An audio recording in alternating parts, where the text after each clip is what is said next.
Happy Tuesday. Welcome to Screen Junkies Universe. It's a great Tuesday today. Why, Dan? Because we're here. We're here. We're alive. This is Dan Murrell with the facts. Mr. Joe Starr. Hello, with the Joe. With the Joe of it all. And very excitingly, we have Miss Roxy Striar, who not only has herself, her wit, her humor, her intelligence, her grace, but also my porg. Porg life. Yeah, I thought you weren't going to introduce the porg, and I was going to be really upset, but you did, and gave the proper respect. Yeah. I've been curious all day about the porg's movements. Yes. Whether it's a walk or a waddle, a belly slide, a butt slide. What if they just teleport from place to place? They don't even walk. We've discussed that. A hovering system. Yeah. We don't know. We don't know. Yeah. We talked quite a bit about porg anatomy. This is not just any porg. This is my son. His name is Ernest Porgnine. I share custody with Max Dion, our producer. Also in movie news, Quentin Tarantino is developing, Dan, I can't wait, a Star Trek movie with J.J. Abrams. This was just revealed yesterday via Deadline. Of course, he already has the Sony movie that takes place during the Manson era, but they've talked about putting together a writer's room and then coming back and possibly Abrams directing and Abrams producing and Tarantino directing after he does the Sony film. Dan, walk me through your thoughts and feelings. Buddy. Yeah, no, this is like dueling because, you know, I part of the reason that I don't like Star Trek Discovery is, or as much, is because it's very different in tone than a lot of the other Star Trek things. And I think that Tarantino would definitely make something that is very different in tone. So there's that, but also, like, I love Star Trek.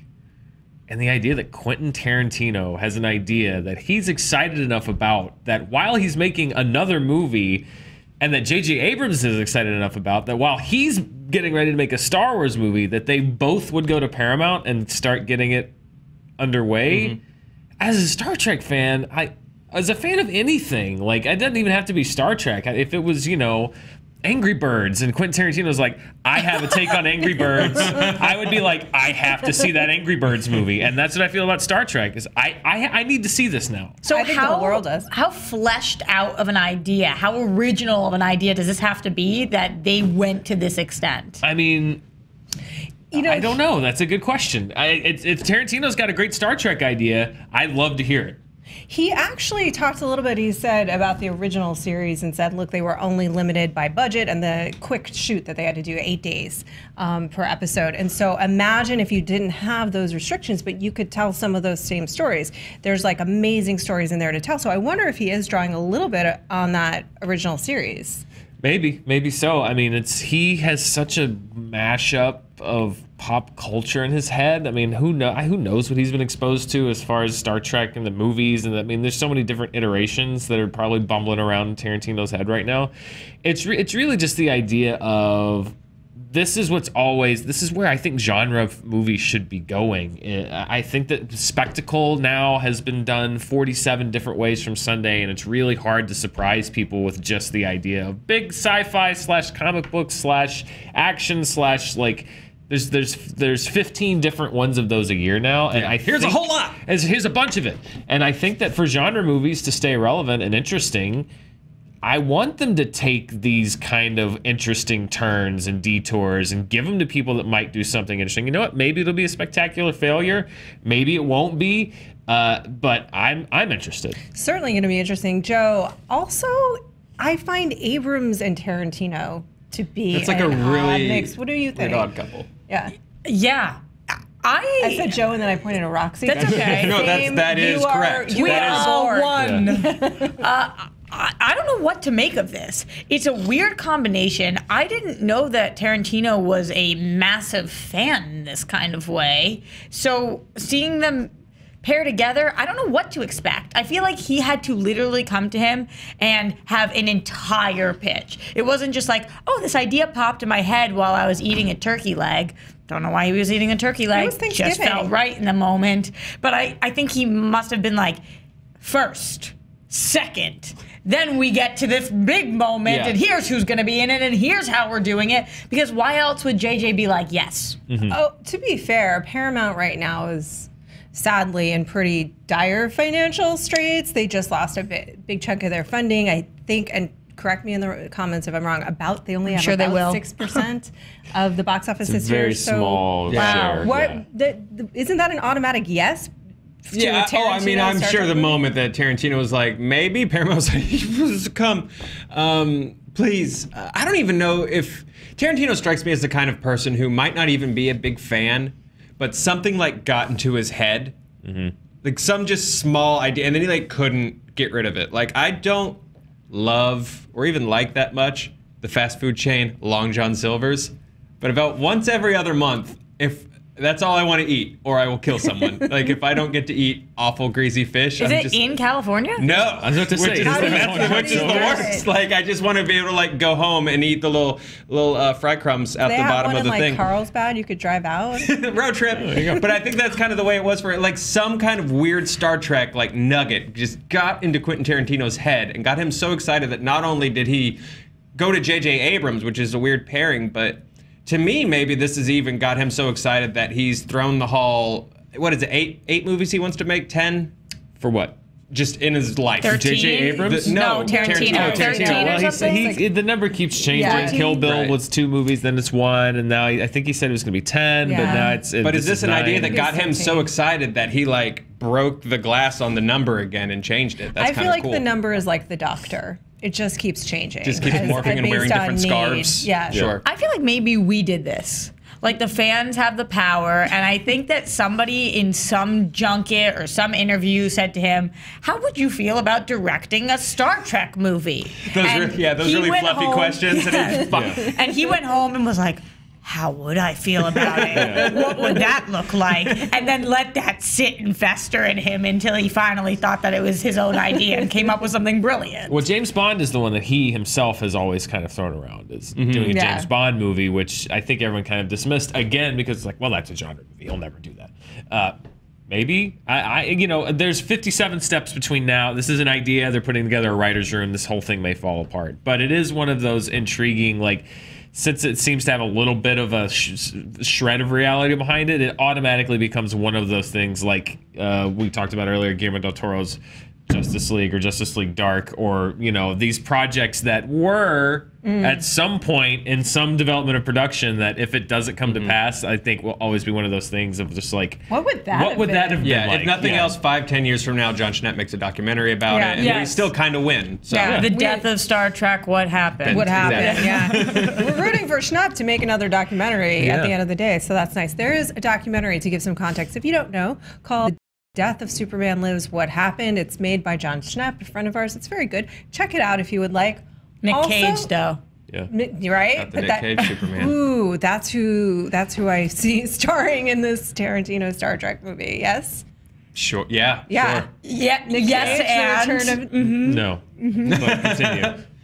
Do you take Quentin's standards and put them on the bridge of the Enterprise, like his go-tos? Like, is it Uma? Is it Sam Jackson? Yes. I think that's the misperception. A lot of people are like, oh, it's going to be a violent Star Trek DiCaprio. with lots of cursing. I was like, I don't think think it so. would be, I yeah. don't think he's saying like, I want to make one of my movies, but in space. Because JJ wouldn't have said yes Yeah. to that, I don't Yeah. think. No, there's not going to be a weird con scene that's stuck in the middle with you. Like, that's No. not going to happen. But that's the part that's tripping me up a little bit, because Quentin Tarantino is so hands-on and is such a distinctive style. Hi, baby. And missed you. in this, thank you. But in this particular case, working within the framework of a franchise, I wonder if that would be tricky, because there would be certain restrictions. And then on top of that is the fact that he and Abrams couldn't be more distinctive from each other, right? Like J.J. Abrams is like very much Spielberg-like, optimistic, Maybe that's what's glowy, interesting about it to him. lens flare. After you do your own thing for a while, and then maybe there is sort of an interest in, can I do something like within a studio's guidelines? And can I work with this guy? What can we do? Like, that might Yes. be interesting to We him. also might be hyping this up way too much. JJ could have That's been like, literally our subtitle on our business yes, card. Oh, yeah. yes. Oh, JJ yeah. honestly could have been like, yeah, okay. All right, Sure. let's see where this goes. Whatever. I've got he 15 irons and like. Yeah, he all like right. slowed down next to him at a Waffle House and was like, JJ, I got a thing. And he was like, Paramount. I will say that this was like, I thought this was like 10 times of a bigger story, because like this is what happens when people can't keep franchises straight. I was sitting at my desk yesterday, and Spencer, who sits directly behind me, says, hey, did you hear that J.J. Abrams and Tarantino took a Star Wars movie to Paramount? And I was like, what? Like, I thought the whole Hollywood had just caved in on itself. I was like, that can't happen. That's impossible legally. Literally cannot and then I looked at it, I was like, oh, Star Trek. He's like, oh, did I say Star Wars? Oh, okay. And I was like, that's a big difference. That's a very good Spencer impression. Nailed it. That is a little snapshot of life here at ScreenJunkies. Meanwhile, I'm texting someone and just being like, Spencer and Dan said Dancing with the Stars is being done by Quentin Tarantino at Paramount. Yeah. Roxy's right, though. I mean, JJ always has a million things going on with Bad Robot. He's obviously going to direct episode 9. So we'll see when this if it actually comes together. But it would be pretty cool if it does. You know who needs a director right now? Is Bohemian Rhapsody. The Queen biopic needs a director. Bryan Singer has been fired from the movie. This is via 20th Century Fox. Hollywood Reporter reports he's no longer a part of the project now. This was made after, reportedly, there were clashes between both Fox, the studio, and Singer, but also Rami Malek, who is playing Freddie Mercury in the film, and Singer were having creative differences, and there were days that he would just reportedly not show up on set. We found out last week that he had left due to a medical issue. Bryan Singer is saying that, Fox is saying like, hey, we just can't work together anymore. When you say medical issue, you mean of his parents?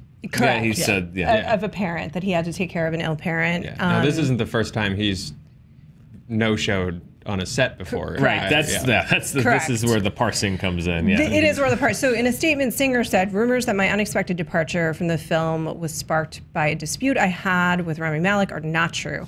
While at times we have creative differences on set, Rami and I successfully put those differences behind us and continue to work on the film together until just prior to Thanksgiving.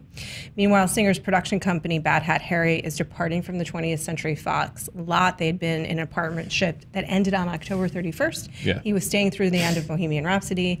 He is now leaving. Bohemian Rhapsody is said to, they're going to announce a new director within the week, I believe. Yeah. What's your take?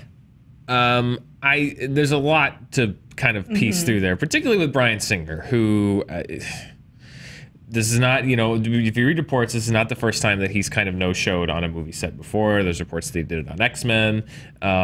Amongst other projects. Secondly, I think there's a lot of sympathy behind the fact that, you have to care for family is family. But it sounds like it wasn't a case where it's kind of like where's the truth in the middle? Because, according to Fox, it sounds like he just disappeared, didn't show up and was gone, and it had happened before. The cinematographer had stepped in to direct some scenes. He says he asked for the time off and couldn't get it.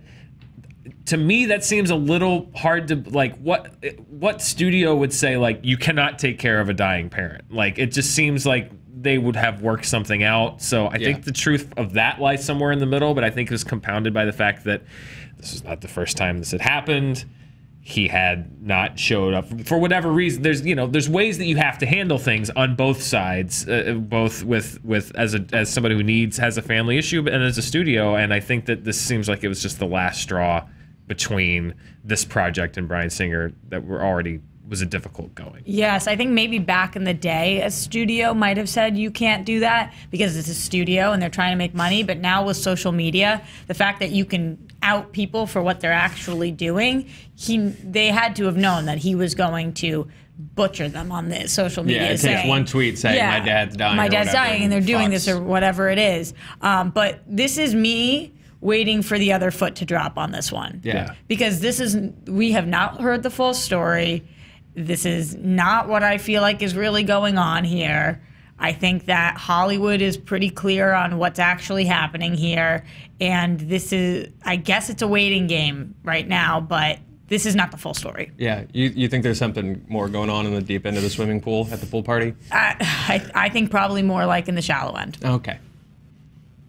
Joe? Oh, I just want to put in as many Bryan Singer pool party puns as I can into this conversation. Well done, you've done I mean, that's hard to ignore, too. With the context of everything that is going on, Bryan Singer is another long-standing, like, open secret, stacks of rumors, kind of guy. And I think that's all going to come to a head. Yeah, it's sort of, and it's hard. I can feel us, even all of us going, we can't really, it's hard to know how to talk about those things that are just sort of rumors because they're not being reported. What is being reported is a very different story. And like you were saying, Dan, it's probably a whole complicated mixture of elements. Added to that, Fox is in a position now where they're looking at selling, right? Not only to Disney, but other companies as well. They're in talks. And there are reports today that those talks may be concluding as early as next week, and we'll have an answer. A big mega studio. Yeah. Well, because they want to conclude it before the end of the year and the start of the first quarter of next year. So in the midst of that, you have to imagine that they're assessing any potential liability that they have. Yes. And you have to know if you have Bryan Singer attached to a project, given the past, given accusations that have been leveled in public at him in the past, given the kind of rumor campaign in Hollywood, as Joe said, the kind of open secretedness of just there's things that swirl around Bryan Singer, and given this current political and social climate, there's no way that if you're at Fox and you have him on a project that you're not thinking that he is a potential liability given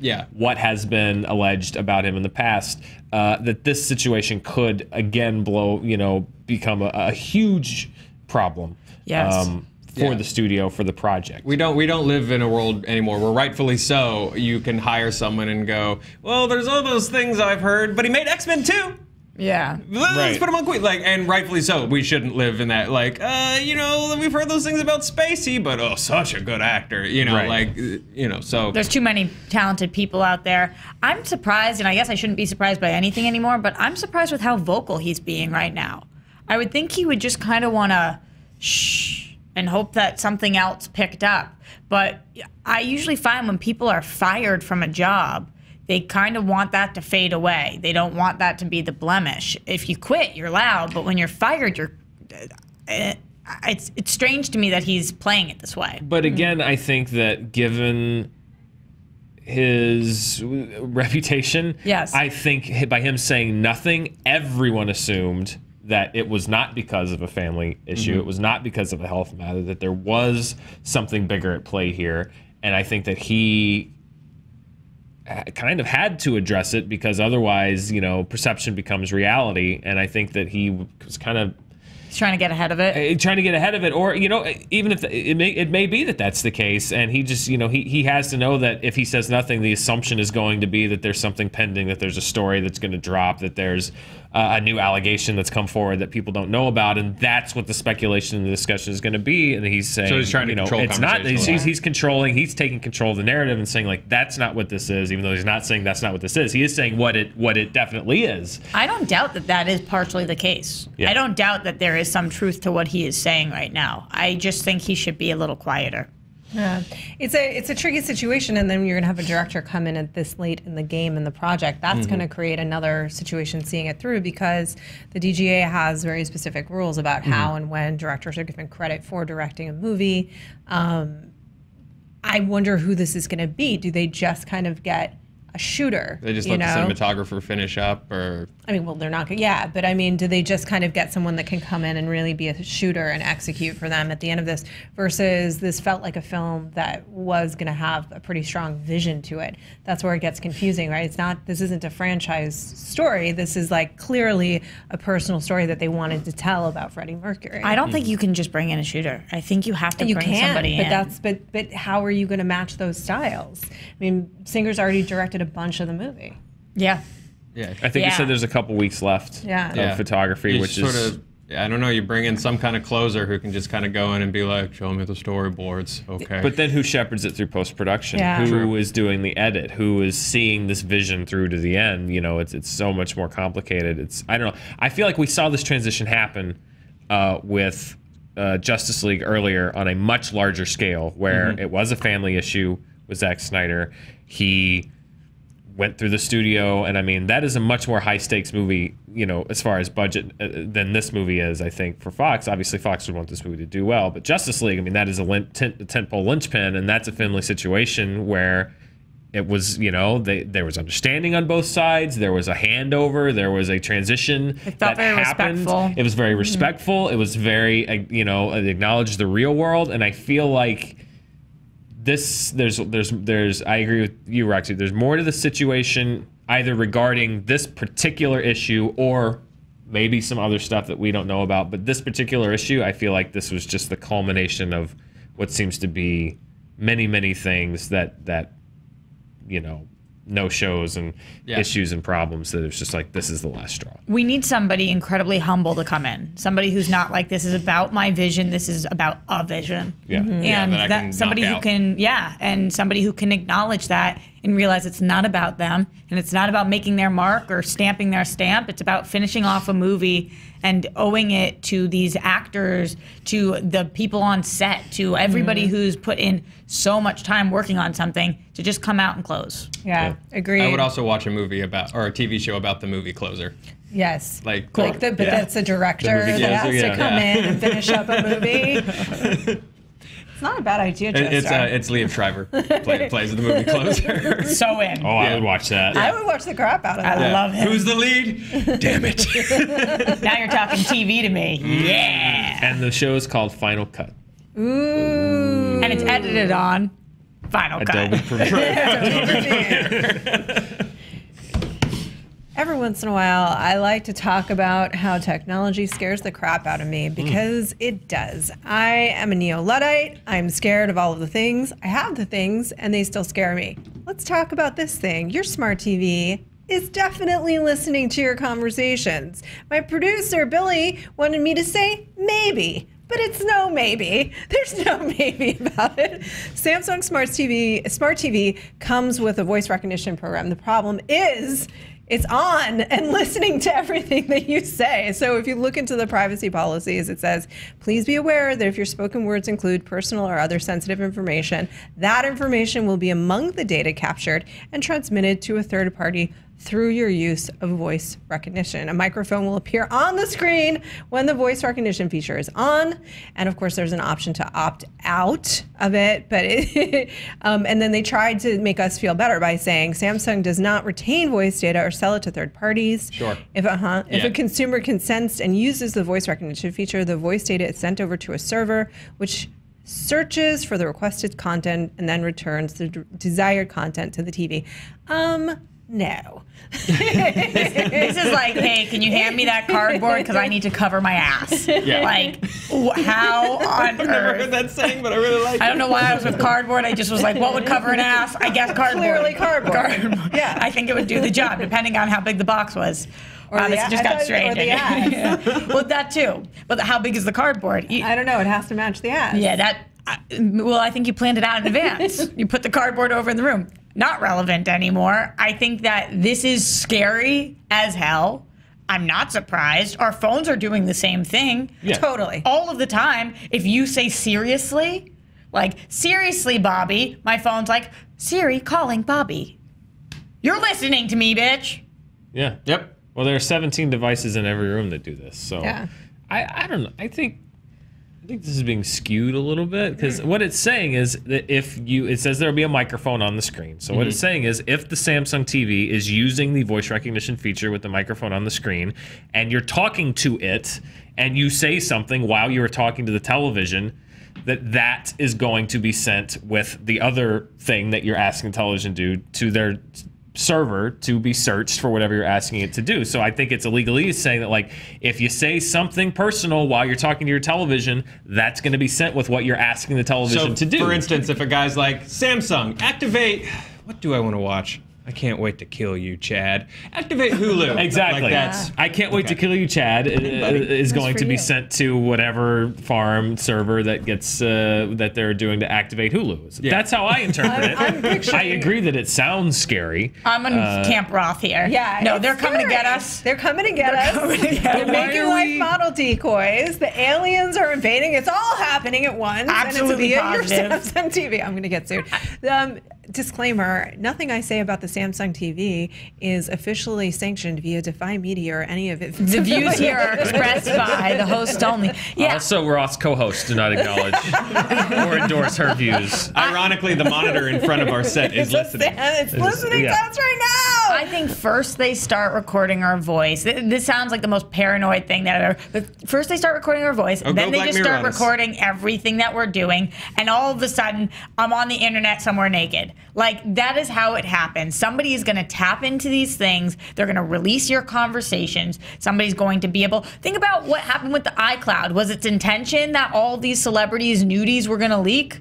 No, that's not why they were storing your stuff. But can it be used poorly if in the wrong hands? Yes, that's what power is.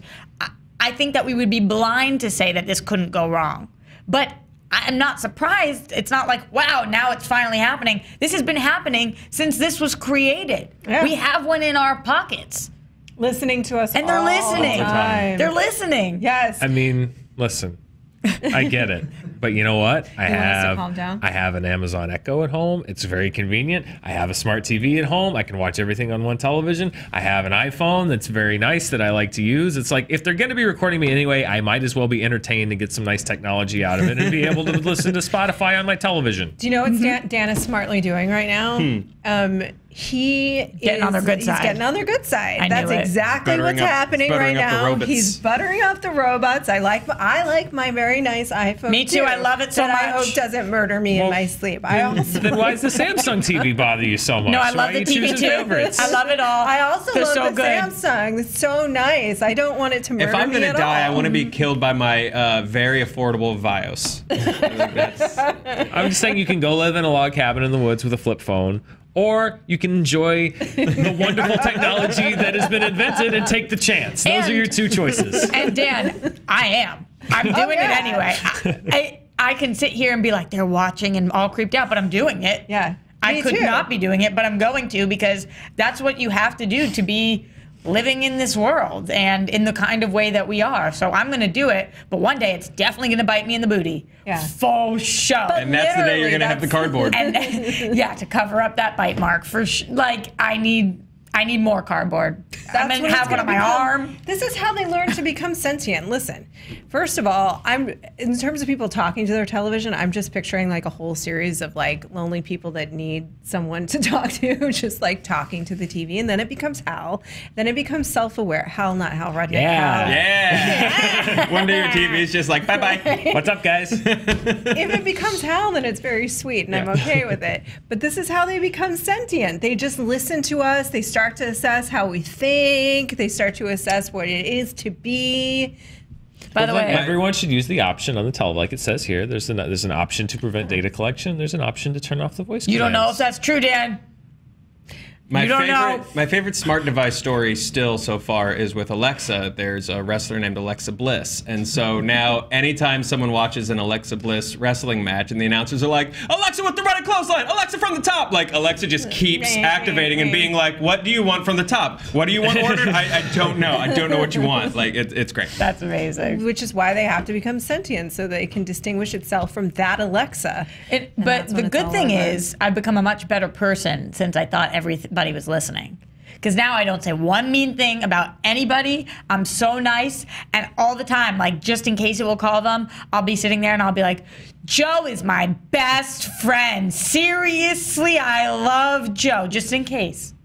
Otherwise, And then somehow my Facebook starts putting Roxy Striar posts closer to the top of my Yeah. Exactly. Yeah. But what are you really thinking about, so Joe? be nice to all the people because they're listening. Yeah, telling Facebook's you. the thing we should be talking about. That's Yeah, not that's the true. Samsung TV. That's the In Facebook terms is of the- privacy, They're all up in I here. mean, it's all of it. Like it's that We're old. yeah, hashtag old. Like that ship has sailed, but I'm still fighting the good fight. But I like the, I guess, scary, like old, like what, Big Brother aspect to make us better people. Is I that- guess. Like, don't do things that you wouldn't want people to see or hear, other than engage in intimate relations with somebody that you don't want to see or hear. I don't know where I'm going. I don't know. Get me out! Get me out! Go, Roxy! No, I was just Use like the cardboard. You have to be very careful about being recorded something about that you don't want other people to hear, because if you're not careful, you could be elected president. and nobody wants that. No, No, one wants that. For sure not. On that note, none of us will be president ever. We guarantee No, you that not gonna happen. 100%. But we will be back Maybe. tomorrow. Thank you, Roxy. Where can the people find you? What do you have that you would like to plug? Oh, I'm everywhere at Roxy Striar. That's where I plug all of my things. We love you here. Joe Starr, thank you for being here today. Mr. Dan Murrell, we have a thing for you guys to do, and it's very exciting. We need you to vote for the Honest trailer you want to see happen in January. Dan, how can they do that? That's right. They can go to screenjunkies.com/honesttrailers2017. Right down there. There's a Google Doc there. You can pick the movie. We picked about 15 movies from 2017 that we'd not do an Honest trailer for. You can pick the movie you want to see us do an Honest trailer for. It's going to be 5 in January. And the top 5 vote getters will be our Honest trailers for January. So Anything there's good? Transformers: The Last Night is on there. There's some good. There's some fun stuff on there. There's some fun stuff on there. Transformers: The Last Night is on there. Mother is on there. We go from Transformers to Mother. Book of Henry is on there. Similar Honest Get Out's trailers. on there, I think. Get Out, I think, is on there. Yeah. It is on there. There's stuff that we haven't done that will be available that we can do. So, unfortunately, we can't do Justice League, and we can't do some stuff that we're not going to be able to do in January. And then there's some that we didn't put on there because we just didn't think that we had a take on it, like Dunkirk. Good movie. Yeah. Not sure what the Honest trailer for that movie would be. Not sure if that movie needs to have an Honest trailer. Do not touch that with a 10-foot pole. Yeah, so You'll need some my movies, cardboard. yeah, there's going to be some movies that aren't on there just because we're like, we don't think we've got one.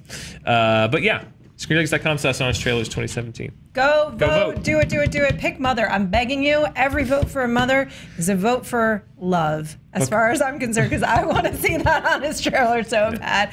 Am I allowed to pick favorites? Sure, I just I'm going to did pick Mother. one. Book of Henry. Vote Book of Book of Henry? Henry. Yeah, I really want to Get make the Out. Honest trailer for that. I want to see what you guys do with your creativity on Get Out. Joe, That'd do be you have weird. a favorite? I just don't want to watch another Transformers movie. Well, I think you might be out of luck, but we'll see. We'll find out. We'll find out. Vote for Mother. Vote for Mother. Vote for Mother. Join us again tomorrow. Thank you so much, Roxy. I love you so much. I You love are you, Rob. amazing. Do you love the porg too? Thanks love- for lending me your baby. I love my porg, and my porg loves you. A little waddler. We should fade out now.